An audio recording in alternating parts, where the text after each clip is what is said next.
गुप्त साम्राज्य प्राचीन भारत का एक महत्वपूर्ण साम्राज्य था जो तीसरी शताब्दी ईस्वी के अंत से छठी शताब्दी ईस्वी के अंत तक अस्तित्व में रहा था।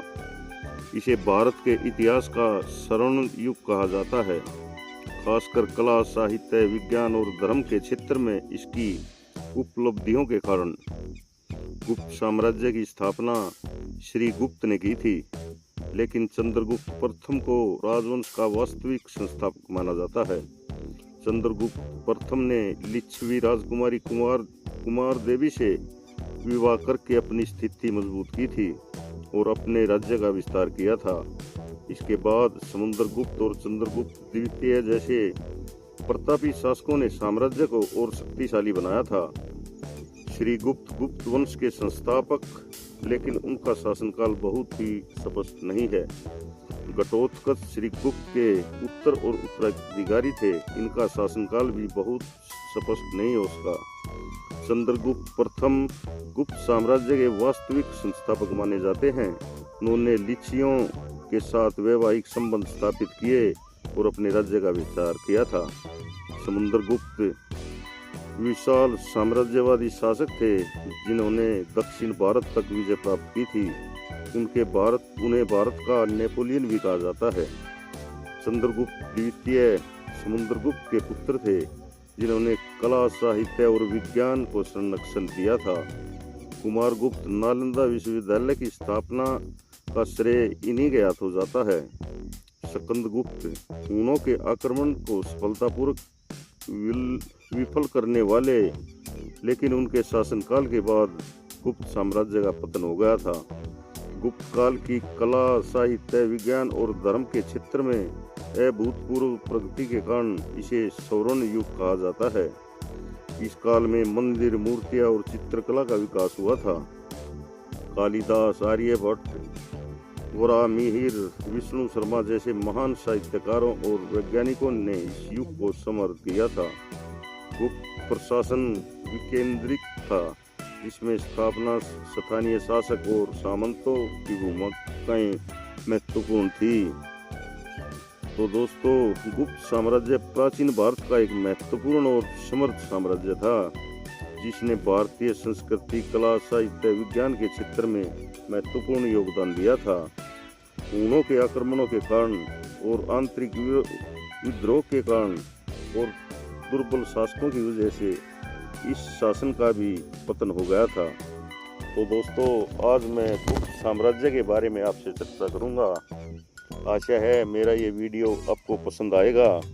पसंद आए तो मेरे चैनल को सब्सक्राइब करना, शेयर करना और एक प्यारा सा कमेंट तो जरूर ही करना। गुप्त साम्राज्य 240, 275 और 550 ईस्वी प्राचीन भारत का एक भारतीय साम्राज्य था, जिसने लगभग संपूर्ण उत्तर भारत पर शासन किया था।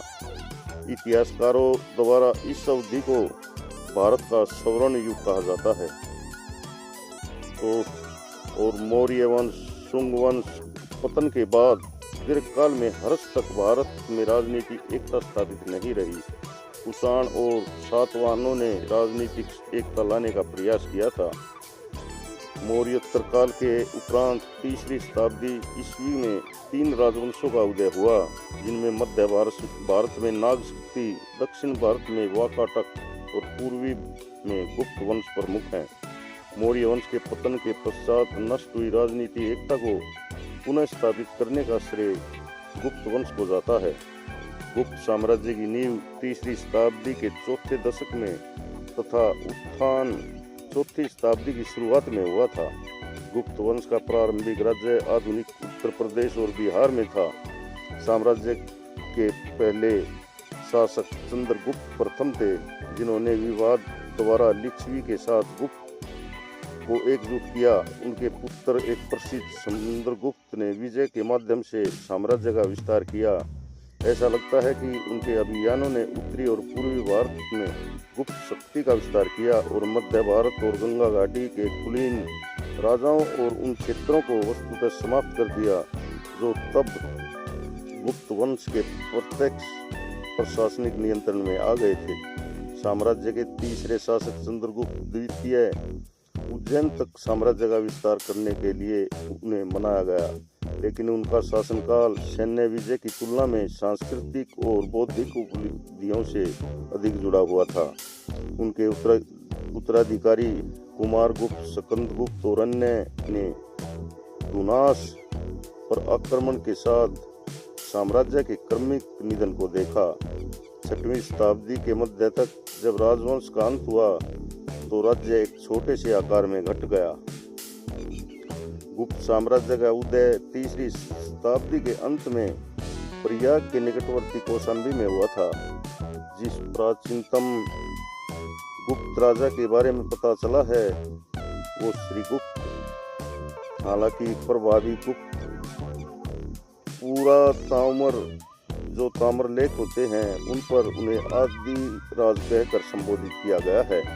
पुराणों में यह कहा गया है कि आरंभिक गुप्त राजाओं का साम्राज्य गंगा, द्रोणी, प्रयाग, साकेत तक और मगध तक फैला था। श्रीगुप्त के समय में महाराजा की उपलब्धि सामंतों को प्रदान की जाती थी, अतः श्रीगुप्त किसी के अधीन शासक था। प्रसिद्ध इतिहासकार के.पी. जायसवाल के अनुसार श्रीगुप्त बाहर शिवों के अधीन छोटे से राज्य का प्रयाग का शासक था।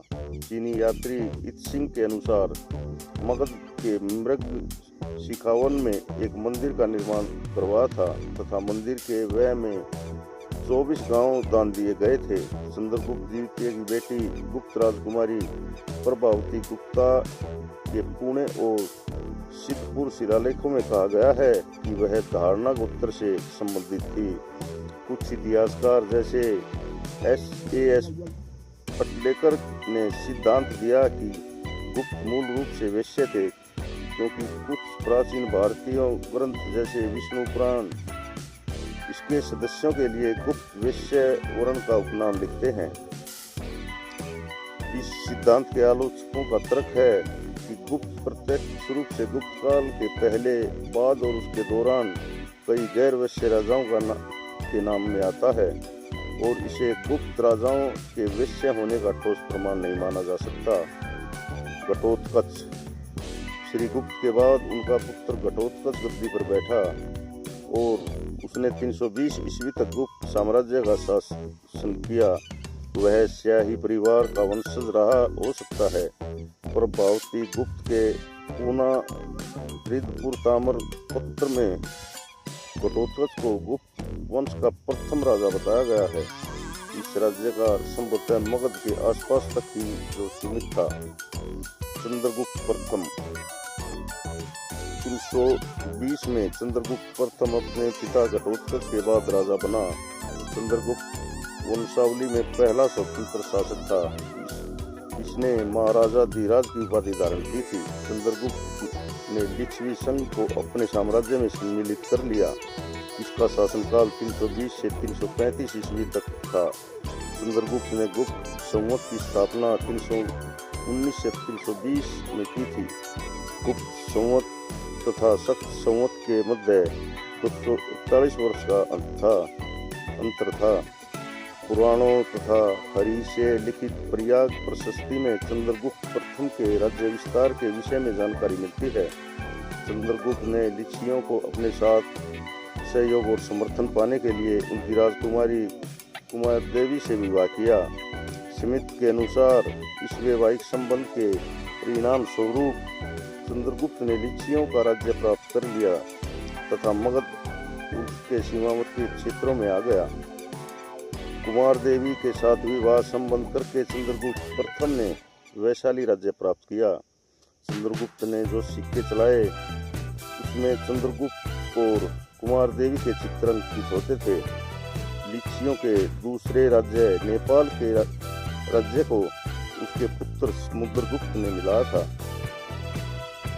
हेमचंद्र राय चौधरी के अनुसार अपने महान पूर्ववर्ती शासक बिंबिसार की भांति चंद्रगुप्त प्रथम ने लिच्छवी राजकुमारी देवी से विवाह करके द्वितीय मगध साम्राज्य की स्थापना की। उसने अपनी स्मृति में राजा रानी प्रकार के सिक्कों का चलन चलाया। इस प्रकार स्पष्ट है कि लिच्छवियों के साथ संबंध स्थापित होने के बाद चंद्रगुप्त प्रथम ने अपना राज्य राजनीतिक दृष्टि से सुदृढ़ कर लिया था। चंद्रगुप्त प्रथम के बाद 335 ईस्वी में उसका तथा कुमार देवी का पुत्र समुद्रगुप्त राजगद्दी पर बैठा। संपूर्ण प्राचीन इतिहास में महानतम शासकों के रूप में वह नामित किया जाता है। इसके प्रक्रमांक में कहा गया है, समुद्रगुप्त का शासनकाल राजनीतिक और सांस्कृतिक दृष्टि से गुप्त साम्राज्य के उत्कृष्ट काल में माना जाता है। इस साम्राज्य की राजधानी पाटलिपुत्र थी। समुद्रगुप्त ने महाराजा धीराज की उपाधि भी धारण की थी। वे स्वयं को लिच्छवी दोहित्र कहे जाने पर गर्व अनुभव करते थे। श्रीलंका के शासक मेघवर्धन ने बोध गया में एक बौद्ध विहार का निर्माण की अनुमति पाने हेतु अपना राजदूत समुद्रगुप्त के पास भेजा था। समुद्रगुप्त एक असाधारण सैनिक योग्यता वाला महान विजित सम्राट था। विंसेंट स्मिथ ने इन्हें नेपोलियन की उपाधि दी थी। उसका सबसे महत्वपूर्ण अभियान दक्षिण की तरफ दक्षिण पथ था। इसमें उसके 12 विजयों का उल्लेख मिलता है। समुद्रगुप्त एक अच्छा राजा होने के अतिरिक्त एक अच्छा कवि तथा संगीतज्ञ था। उसने कला मृम्मज्ञ ज्ञान था। उसका देहांत 380 ईस्वी में हुआ था। इसके बाद उसका पुत्र चंद्रगुप्त द्वितीय राजा बना। वह उस कोटि का विद्वान तथा विद्या का उदार संरक्षक था। उसे कविराज भी कहा जाता था। वह महान संगीतज्ञ था जिसने वीणा वादन का शौक था। इसने प्रसिद्ध बौद्ध विद्वान वसुबंधु को अपना मंत्री नियुक्त किया था। हरिसेन समुद्रगुप्त का मंत्री और दरबारी कवि था। हरिसेन द्वारा रचित प्रयाग प्रशस्ति से समुद्रगुप्त के राज्यारोहण, विजय, साम्राज्य विस्तार संबंध में सटीक जानकारी प्राप्त होती है। काव्यालंकार सूत्र में समुद्रगुप्त का नाम चंद्र प्रकाश मिलता है। उसने उदार, दानशील और असहाय तथा अनार्थी को अपना आश्रय दिया। वैदिक धर्म के अनुसार इन्हें धर्म व प्राचीर बंध यानी धर्म का प्राचीर कहा जाता है। समुद्रगुप्त का एक विशाल साम्राज्य था। उत्तर में हिमालय से लेकर दक्षिण में विंध्य पर्वत तथा बंगाल की खाड़ी से पश्चिम में पूर्व मालवा तक, कश्मीर, पश्चिमी पंजाब, पश्चिमी राजस्थान तथा सिंध, गुजरात को छोड़कर समस्त उत्तर भारत उसमें सम्मिलित थे। दक्षिणापथ के शासक तथा पश्चिमोत्तर भारत की विदेशी शक्तियों उसकी अधीनता स्वीकार करती थी। समुद्रगुप्त ने सैन्य विजय के उपरांत एक अश्वमेध यज्ञ करवाया था। प्रयाग प्रशस्ति के अनुसार समुद्रगुप्त की दिग्विजय का ध्येय धरणीबंध इन्होंने उत्तर भारत में 9 शासकों को पराजित किया था, जिन्हें अच्युत, नागसेन, गणपतिनाथ प्रमुख थे। समुद्रगुप्त का काल सदियों के राजनीतिक विकेंद्रीकरण तथा विदेशी शक्तियों के आधिपत्य के बाद आर्यवर्त पुनः नैतिक, बौद्धिक तथा भौतिक उन्नति की चोटी पर जा पहुंचा था।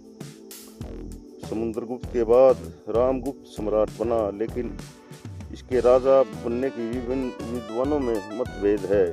विभिन्न साक्ष्यों के आधार पर पता चलता है कि समुद्रगुप्त के 2 पुत्र थे, रामगुप्त और चंद्रगुप्त। रामगुप्त बड़ा होने के कारण पिता की मृत्यु के बाद गद्दी पर बैठा, लेकिन वह निर्बल और कायर था। वह शकों द्वारा पराजित किया जाता था, लेकिन और अत्यंत अपमानजनक संधि करके वह अपनी पत्नी ध्रुव स्वामिनी को शकराज को भेंट कर देता है। लेकिन उसका छोटा भाई चंद्रगुप्त द्वितीय बड़ा ही वीर और स्वाभिमानी व्यक्ति था। वह छद्मवेश में ध्रुव स्वामिनी के वेश में शकराज के पास जाता है।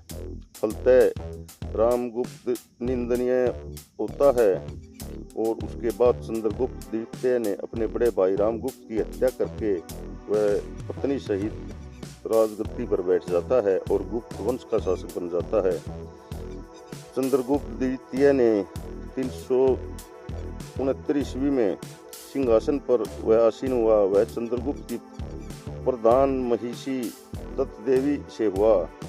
वह विक्रमादित्य के नाम से इतिहास में प्रसिद्ध हुआ। उसने लगभग 40 वर्षों तक शासन किया। चंद्रगुप्त द्वितीय ने शकों पर अपनी विजय हासिल की, जिसके बाद गुप्त साम्राज्य एक शक्तिशाली राज्य बन गया। चंद्रगुप्त द्वितीय के समय क्षेत्रीय तथा सांस्कृतिक विस्तार भी हुआ। हालांकि चंद्रगुप्त द्वितीय का अन्य नाम देवगुप्त, देवराज, देवर्षि आदि हैं। उसने विक्रमी संवत, विक्रमादित्य, परम भागवत आदि उपाधियां धारण की। उसने नागवंश, वाकाटक और कदम्ब राजवंश के साथ वैवाहिक संबंध स्थापित किए। चंद्रगुप्त द्वितीय ने नाग राजकुमारी कुबेर नागा के साथ विवाह किया, जिससे एक कन्या प्रभावती गुप्त पैदा हुई। वाकाटकों का सहयोग पाने के लिए चंद्रगुप्त ने अपनी पुत्री प्रभावती गुप्त का विवाह वाकाटक नरेश रुद्रसेन द्वितीय के साथ कर दिया। उसने ऐसा संभवतः इसलिए किया कि शकों पर आक्रमण करने से पहले दक्कन में उनको समर्थन हासिल हो जाए। उसने प्रभावती गुप्त के सहयोग से गुजरात और काठियावाड़ में विजय प्राप्त की। वाकाटकों और गुप्तों की सम्मिलित शक्ति से शकों का उन्मूलन हुआ। कदम्ब राजवंश के शासक कुंतल में था। चंद्रगुप्त के पुत्र कुमारगुप्त प्रथम का विवाह कदम्ब वंश में हुआ था। शक उस समय गुजरात तथा मालवा के प्रदेशों पर राज कर रहे थे। शकों पर विजय के बाद उसका साम्राज्य न केवल मजबूत बना, बल्कि उसका पश्चिमी समुद्र पत्तनों पर भी आधिपत्य हो गया। इस विजय के पश्चात उज्जैन गुप्त साम्राज्य की राजधानी बना था। चंद्रगुप्त द्वितीय का काल ब्राह्मण धर्म के समोत्कर्ष पर था। इसका प्रधान सचिव वीरेन तथा सेनापति अमरकार्दम बौद्ध थे। विद्वानों को इसमें संदेह नहीं कि चंद्रगुप्त द्वितीय तथा विक्रमादित्य एक ही व्यक्ति थे। उसके शासनकाल में चीनी बौद्ध यात्री फाहियान ने 399 ईस्वी से 414 ईस्वी तक भारत की यात्रा की। उसने भारत का वर्णन एक सुखी तथा समृद्ध देश के रूप में किया। चंद्रगुप्त द्वितीय के शासन काल को स्वर्ण युग भी कहा जाता है। चंद्रगुप्त एक महान प्रतापी सम्राट था। उसने अपने साम्राज्य का विस्तार किया, शकों पर विजय हासिल की, बंगाल पर विजय हासिल की, गणराज्यों पर विजय हासिल की। कुमारगुप्त प्रथम चंद्रगुप्त द्वितीय की मृत्यु के बाद सन 415 में वह सत्तारूढ़ हुआ। अपने दादा समुद्रगुप्त की तरह उसने भी अश्वमेध यज्ञ के सिक्के जारी किए। कुमारगुप्त ने 40 वर्षों तक शासन किया था। कुमारगुप्त प्रथम शासक शांति और शुभ व्यवस्था का काल था।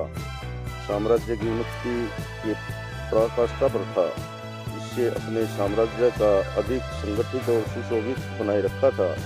गुप्त सेना ने कुछ मित्रों को बुरी तरह पराजित किया था। कुमारगुप्त ने अपने विशाल साम्राज्य की पूरी तरह से रक्षा की थी, जो उत्तर में हिमालय से दक्षिण में नर्मदा तक तथा पूर्व में बंगाल की खाड़ी से लेकर पश्चिम में अरब सागर तक विस्तृत था। कुमारगुप्त प्रथम के अभिलेखों या मुद्राओं से ज्ञात होता है कि उन्हें अनेक उपलब्धियां धारण की थी। उसने महेंद्र कुमार, श्री महेंद्र सिंह, श्री महेंद्र दिव्य आदि उपाधि धारण की थी। मिलरक अभिलेख से ज्ञात होता है कि कुमारगुप्त के साम्राज्य में चतुर्दिक सुख और शांति वातावरण था। कुमारगुप्त प्रथम स्वयं वैष्णव धर्मानुयायी था, किंतु उसने धर्म सहिष्णुता की नीति का पालन किया। उसके बाद उस मित्र से युद्ध किया, दक्षिण में विजय अभियान चलाया, अश्वमेध यज्ञ भी किया। तो नालंदा विश्वविद्यालय माना जाता है कि नालंदा विश्वविद्यालय का निर्माण गुप्त राजा कुमारगुप्त द्वारा किया गया था। नालंदा को दुनिया का पहला अंतर्राष्ट्रीय निवासी विश्वविद्यालय माना जाता है। नालंदा संस्कृत शब्द नालंद प्लस दा से बना हुआ है। संस्कृत में नालम का अर्थ कमल होता है और कमल ज्ञान का प्रतीक होता है। नालम दा यानी कमल देने वाली, ज्ञान देने वाली। कालक्रम से यहाँ महाविहार की स्थापना के बाद इसका नाम नालंदा पड़ा। स्कंदगुप्त पुष्यमित्र के आक्रमण के समय ही गुप्त शासक कुमारगुप्त प्रथम की मृत्यु हो गई थी। उसकी मृत्यु के बाद उसका पुत्र स्कंदगुप्त सिंहासन पर बैठा। उसने सर्वप्रथम पुष्यमित्र को पराजित किया और उस पर विजय प्राप्त। हालांकि सैन्य अभियानों से पहले वो शामिल हो गया था। मंदसौर शिलालेख से ज्ञात होता है कि स्कंदगुप्त की प्रारंभिक कठिनाइयों का फायदा उठाते हुए वाकाटक शासक नरेंद्र सेन ने मालवा पर अधिकार कर लिया, परंतु स्कंदगुप्त ने वाकाटक शासक नरेंद्र सेन को पराजित किया। स्कंदगुप्त ने 12 वर्ष तक शासन किया। स्कंदगुप्त ने विक्रमादित्य, कर्मादित्य आदि उपाधियां धारण की थी। कहोम अभिलेख में स्कंदगुप्त को सक्रोपन कहा गया है। स्कंदगुप्त को शासन का बड़ा उदार था, जिसमें प्रजा पूर्ण रूप से सुखी और समृद्ध थी। स्कंदगुप्त एक अत्यंत लोकपरोपकारी शासक था, जिसे अपनी प्रजा के सुख दुख की निरंतर चिंता बनी रहती थी। जूनागढ़ अभिलेख से पता चलता है कि स्कंदगुप्त के शासनकाल में भारी वर्षा के कारण सुदर्शन झील का बांध टूट गया था। उसने 2 माह के भीतर अतुल धन का व्यय करके पत्थरों की जड़ाई द्वारा उस झील के बांध का पुनः निर्माण करवा दिया था। इस झील के पुनरुद्धार का कार्य सौराष्ट्र के गवर्नर प्रणदत्त के पुत्र चक्रपालित को सौंपा गया था। इनके शासनकाल में संघर्षों की भी भरमार रही थी। गुप्त राजवंश का आखिरी शक्तिशाली सरदार था, राजा था। स्कंदगुप्त की मृत्यु सन 467 में हुई। हालांकि गुप्त वंश का अस्तित्व इसके 100 बाद तक बना रहा, पर धीरे धीरे यह कमजोर होता चला गया। स्कंदगुप्त के बाद इस साम्राज्य में निम्नलिखित प्रमुख राजा हुए, जैसे कुरुगुप्त, कुमारगुप्त द्वितीय, बुधगुप्त, नरसिंहगुप्त, बालादित्य, कुमारगुप्त तृतीय, दामोदरगुप्त, महासेनगुप्त, देवगुप्त, माधवगुप्त, उत्तरगुप्त। तो दोस्तों, ये था गुप्त साम्राज्य का वर्णन। आपको कैसा लगा? अच्छा लगा हो तो कृपया मेरे वीडियो को लाइक करें, शेयर करें और मेरे चैनल को सब्सक्राइब जरूर करें और साथ में एक प्यारा सा कमेंट करें, ताकि मेरा भी आत्मविश्वास बना रहे। तो नमस्कार, जय हिंद, जय भारत।